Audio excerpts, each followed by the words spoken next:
Hello everybody, welcome back to 539 Productions. So I'm kind of parked in this very precarious situation here, but I found this really unique historic graveyard out in the country, and I wanted to come and document it for all of you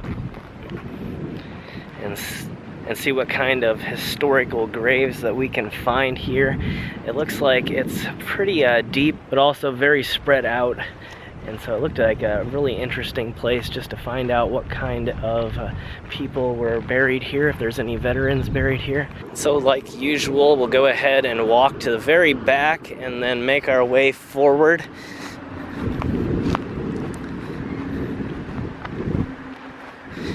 Definitely looks like some 1800s designs here. I see a few here and there that look like they might be newer burials. Definitely from the 1800s. We are in the full swing of spring too, so the insects and the bees are starting to come out. Here's a very interesting one that I found right off the bat. Really deep engraving.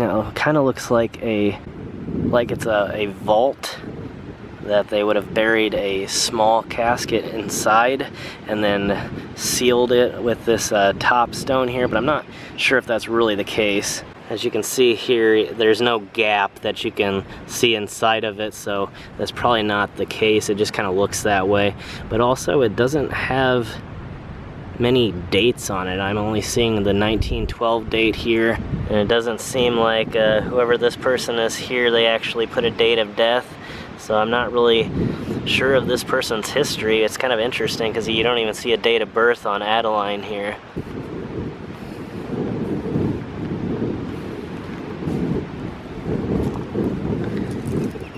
This is really interesting. The ground's pretty bare in front of this particular marker.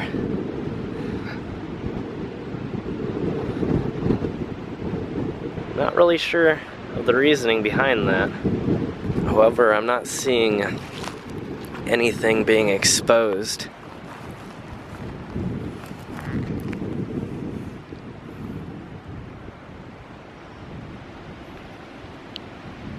And this one here appears to be maybe a homemade marker.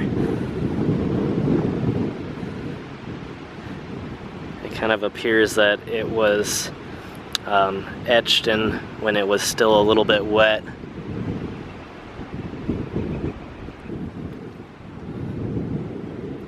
And it looks like David Wheeler would have fought in the Civil War. You can see he actually has a star in between his birth date and the date of his death. It's kind of interesting. I've never seen them do that. There's been a lot of people out and about today, seen a lot of off-road vehicles while I was making my way here. I don't know if there's people hunting in the woods behind. There's nothing really interesting behind here, so I have no reason to go in and find out. But it looks like this is another Civil War grave here, and yeah, you can see the 39th Indiana Infantry marker, and it looks like the grave over to the left is a veteran as well, because you can see two GAR markers here, and you can see the Civil War dates here. And this one's actually a little loose. It looks like it needs somebody to come out with a wrench and tighten it up so it doesn't move around quite as much. I'm not quite sure why the placement has moved, unless this stone here was originally a little bit closer and the burial was more in this area.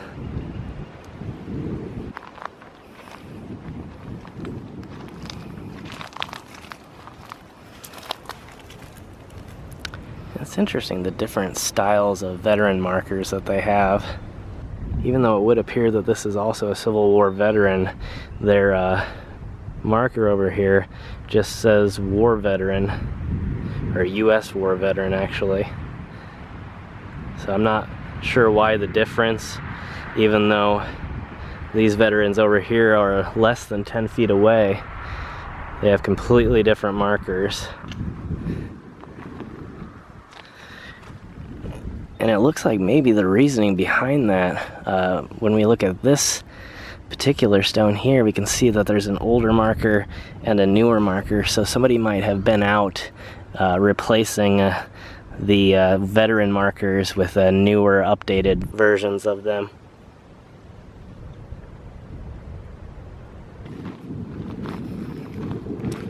be a giant tree here in the middle, and it may have been causing some damage, and so someone ended up removing it.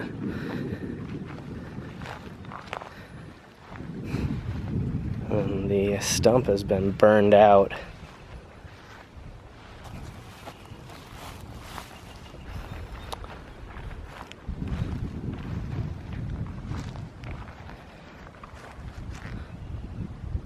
I've actually located one that's been partially buried, and it may have fallen originally when the tree that we just looked at had a branch fall off of it and might have knocked it over.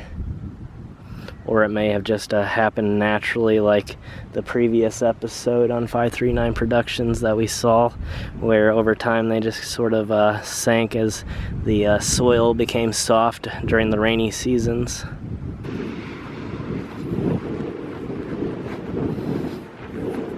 This one looked confusing for a second. I was thinking that it actually had no name. However, I'm guessing that the person's name actually was August. And it looks like the marker may have been replaced at some point. You can see there's a base stone right down here, and there isn't a headstone on top of it, so I'm not sure if maybe this was the original placement of the grave, and then over time a relative decided to replace it with another marker. It may have been one that also fell into the ground backwards and then sunk over time, and now the grass has just grown over the top of it. And actually I'm hearing one of the off-road vehicles in the woods behind right now, so we may have visitors here in a little while. I'm guessing right now we're coming up on a family section. You can see a slab's been put down in a L shape here.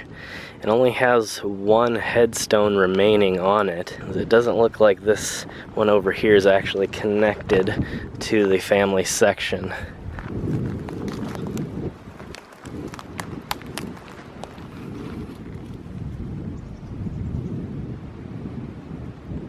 And as I thought, this one isn't actually connected. There's a small gap in between it and where this, what I'm assuming is a family section, starts.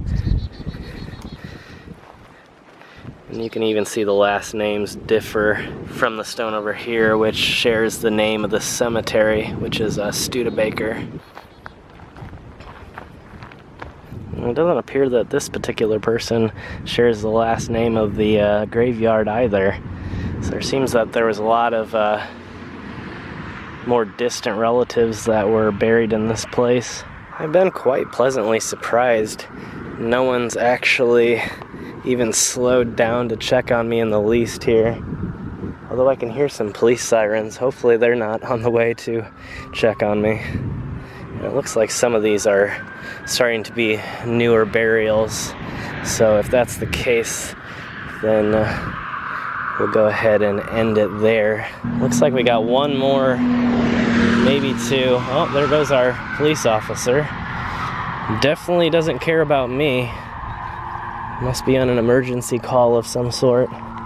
It looks like I was actually mistaken. I passed up this one here,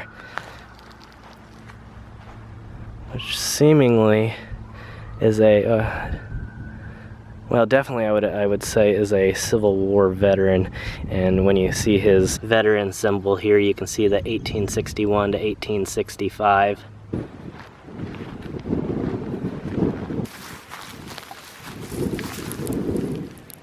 This one's a little bit too worn to really tell, but I'm sure it's from the 1800s just based upon the style of the marker.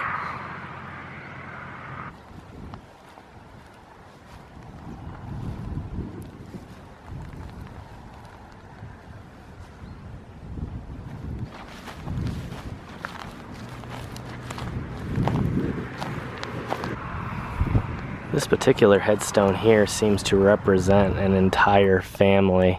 You can see there's quite a few different names and dates on it.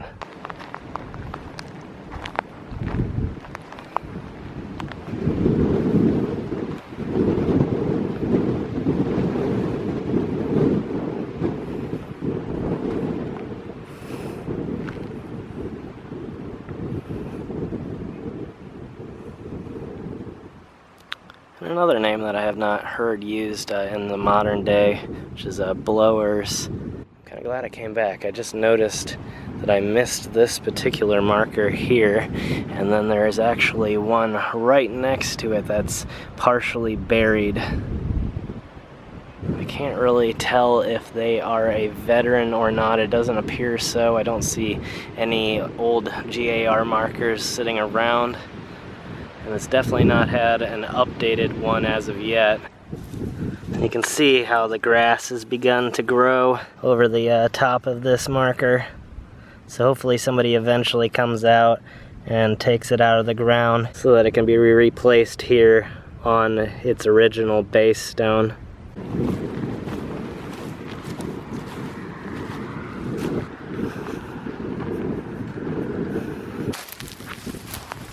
So thanks everybody for tuning in to this most recent exploration on 539 Productions. Remember, we are doing this 3 times a week on the weekend, so Friday, Saturday, and Sunday are going to be our upload dates unless we have a 4 upload week, and then it will be Thursday, Friday, Saturday, and Sunday. And I hope you all will hit that notification bell. It's been a lot harder recently getting these videos out to you guys because of YouTube's new policies and with the new algorithm. So hitting that notification bell gives you a notification on your phone every single time that there's a new upload. So thank you all for tuning in, and I'll see you in the next adventure.